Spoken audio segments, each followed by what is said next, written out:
دا انسانان چې تبا دي، دا جګړه چې ده، پلار د زوی حق نه مني، زوی د پلار حق نه مني، ورور د ورور په حق باندې، ورور د خور په حق باندې. نوح علیه السلام قوم ته دعوت ورکړی و، قوم خبره ونه منله، توپان پرې راغی د اوبو الی آخره. قصه تاسو ته معلومه ده چې نوح علیه السلام کله کشتۍ ته ووته، په دې کې دا ابلیس هم د نوح علیه السلام سره کشتۍ ته وخوته.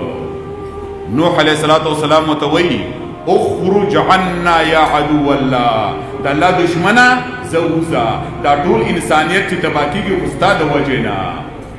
نوح علیه السلام چې کله ایسته نو نوح علیه السلام ته یې وویله وایي د دې کشتۍ نه مې مه وباسه، 5 څیزونه دي دا ټول انسانان زه په هغې باندې تباه کومه، په هغه 5 کې تا ته 3 درښیمه، 2 نه.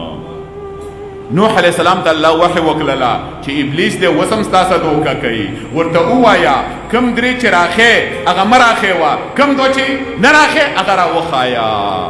چې نوح علیه السلام ته مطالبه وکړه چې کوم 2 نه راښې هغه راوښیوه. 2 څیزونه وروښودل، واقعي ټول انسانان په دې باندې تباه دي، یو الحرص، دویم طول الامل. د جمعوارۍ سوچ او فکر، دا انسانان چې تباه دي، دا جګړه چې ده، پلار د زوی حق نه مني، زوی د پلار حق نه مني، ورور د ورور په حق باندې، ورور د خور په حق باندې، تربور د تربور په حق باندې، دا ټول د څه د وجې نه؟ حرص. د جمعوارۍ سوچ او فکر دی، حرص دې ته وایي یاره زما دا خو زما دا خو د دې بل دم زمایي.